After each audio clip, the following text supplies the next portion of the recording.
Bien, ça se passe toujours en direct. Le lancement de programmation de TVA. Charles Lafortune, l'animateur, qui est avec Sébastien Delorme, visiblement, on parle d'indéfendable. Mais si on en parle à ce moment-ci, bon, c'est pas tellement à cause de la programmation, c'est à cause de ce qui s'est passé un peu plus tôt.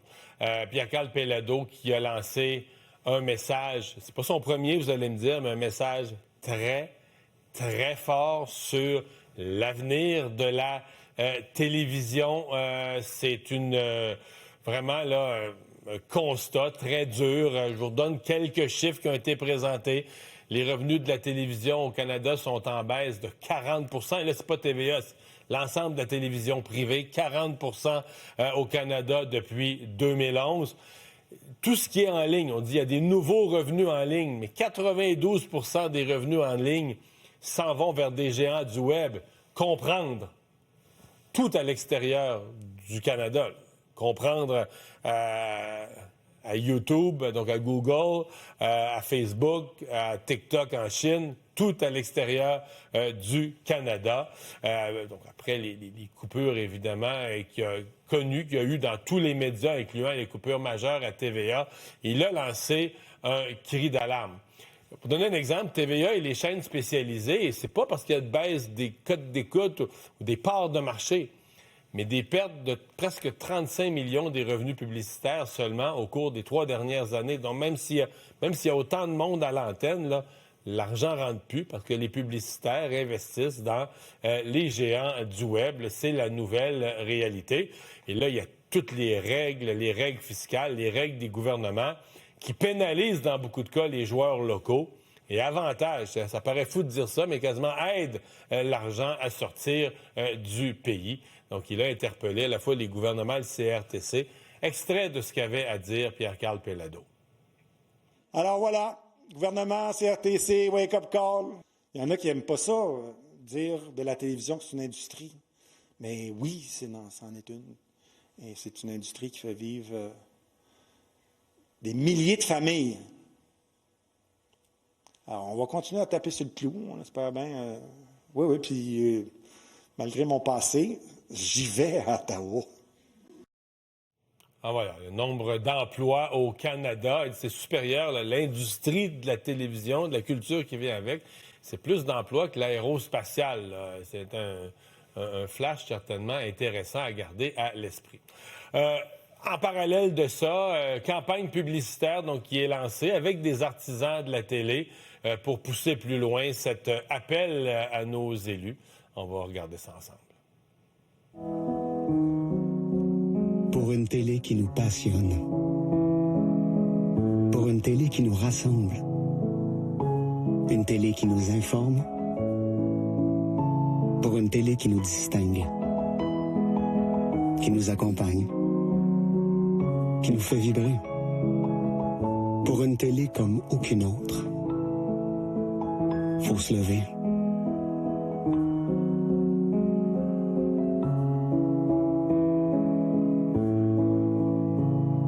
Parce que si on ferme notre télé,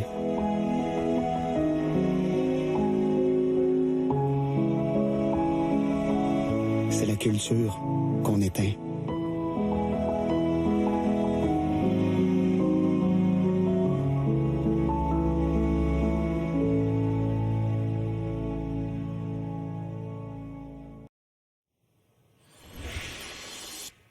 Ah voilà, Emmanuel Latraverse qui est là pour parler politique. Bonjour Emmanuel. Bonjour. Et c'est à se demander comment ce message va résonner auprès du gouvernement fédéral, entre autres, du nouveau ministre, Stephen Guilbeault, qui est maintenant en charge du patrimoine, du premier ministre, M. Carney, qui semble, lui, avoir une préférence, le béton pour la société d'État, a déjà annoncé en campagne électorale que toutes les sommes disponibles iraient pour la société d'État.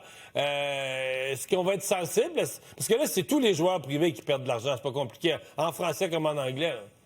Oui, on s'entend cette publicité qui est diffusée par par TVA pourrait objectivement être faite pour les autres. Je pense que l'écho au Québec est d'autant plus grand. C'est le lien avec cette culture, cette identité, cette différence. Sans la télé, sans tout le milieu culturel qu'elle appuie, c'est l'identité québécoise qui s'en trouve affaiblie. Et ça doit faire partie, à un moment donné, du calcul politique des gouvernements. Est-ce que ça va être entendu ou pas? C'est pas nouveau que M. Péladeau lance ce message-là. Là. On a tous, au cours des dernières années, fait des entrevues de plus en plus graves, de plus en plus sérieuses avec lui sur l'ampleur du problème auquel la télé privée est confrontée au Canada en général et face à l'absence de réponse des gouvernements, là.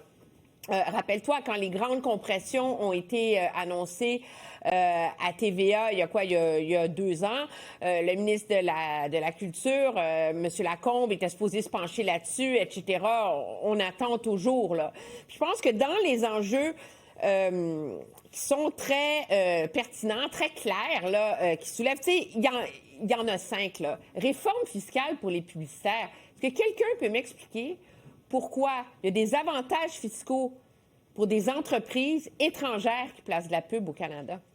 Je veux dire, à un moment donné, c'est comme si le Canada est tellement vertueux qu'on accepte de se faire mal à nous-mêmes, tu sais. Ça, c'est assez clair, c'est assez simple à régler comme problème. Pourquoi les journalistes télé ne font pas l'objet d'un crédit d'impôt? Je veux dire, prends Félix Séguin, notre collègue, là, je pense que c'est un journaliste d'une grande valeur qui apporte autant au contenu, à la qualité, à la réflexion. À l'écrit, pour le travail équivalent, il y a un crédit d'impôt. Oui, alors, il écrit son article dans le journal, il y a un crédit d'impôt, mais il fait un truc à JE ou un documentaire d'enquête, il n'y en a pas. Je veux dire, c'est des incohérences profondes là, qui subsistent, je pense, dans le monde actuel. Puis il y a tout cet enjeu du fardeau réglementaire, là, où le CRTC opère encore dans un cadre digne des années 80. Je veux dire, Charles Lafortune, dans le lancement, le disait ce matin, il dit nos systèmes, là, nos iOS, là, sur nos téléphones, sur nos télés, sont mis à jour à tous les 15 jours. Puis on ne change pas les règles qui s'appliquent à la télévision. Alors, tu te retrouves avec un secteur de l'industrie qui est complètement menotté dans sa capacité de survivre dans l'environnement actuel.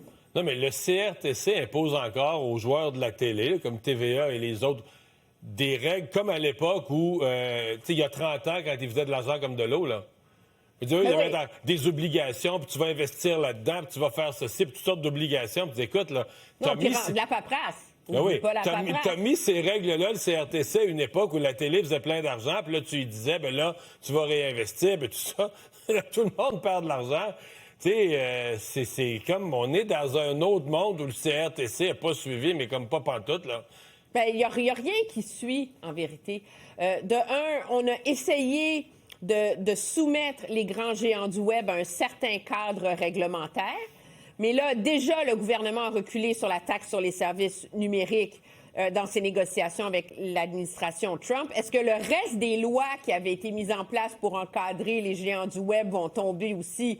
La question se pose. Ça va augmenter encore davantage le déséquilibre.